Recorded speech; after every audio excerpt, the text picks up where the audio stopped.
اهلا وسهلا بيكم في فيديو النهارده. اكيد بمجرد ما شفتوا المكونات عرفتوا احنا هنعمل ايه.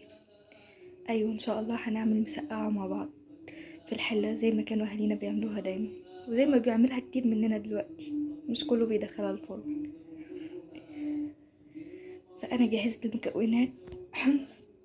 اسفه، قطعت فلفل اخضر حلو وحراق، وبطاطسيتين صغيرين، وده بتنجانتين كبار، ورشيت عليهم ملح وشويه ميه، سايباهم شويه مع بعض عشان خاطر لما نقليهم ما يشربوش زيت كتير. تمام، خليكم معايا نكمل الفيديو مع بعض. ودلوقتي بقى هحمر التوم. انا حاطه هنا حوالي نص معلقه كبيره توم، هديها يدوب لون ذهبي خفيف قوي، مبحبش احمر التوم جامد انا.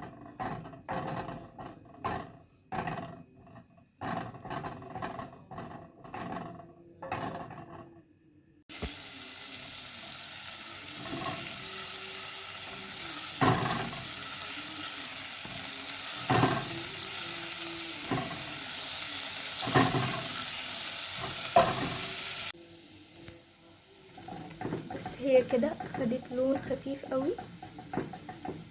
لون حلو كده، هو ده اللي انا عايزاه، مش عايزاه اتحمر اكتر من كده. دلوقتي هنزل بعصير الطماطم. بسم الله الرحمن الرحيم.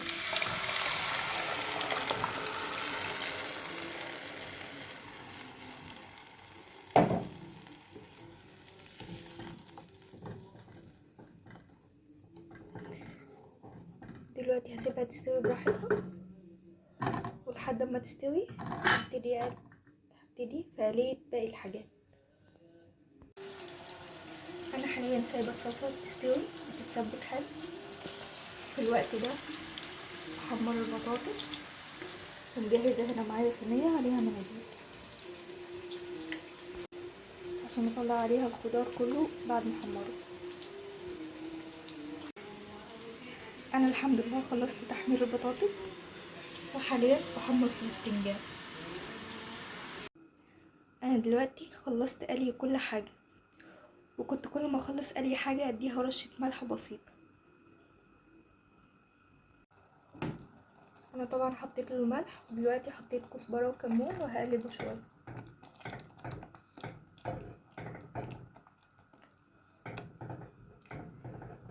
بس انا حاسه الصلصه شويه كتيره فهاخد منها شويه. تمام، انا خدت منها شويه ودلوقتي هزودها شويه ميه.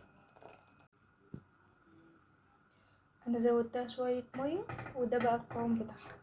هسيبها تغلي، بعد كده هضيف عليها الخضار. الصلصه غليت فهنزل بالخضار. هنزل بطاطس بتنجان فلفل، بعد كده بطاطس وبتنجان وفلفل. تمام، عشان بمجرد ما هنزله مش هقلبه كتير عشان ما يتهريش معايا في الصلصه، والخضار يفضل محافظ على نفسه. انا نزلت بالخضار بتاعي وبالظبط اديت له تقليبه واحده بس، ومش هقلبه تاني خالص لحد ما اطفي عليه. بس كده، ودلوقتي هغطيها واسيبها. انا قررت اطفي عليها على فكره، ريحتها حلوه قوي وما قلبتهاش خالص زي ما قلت لكم.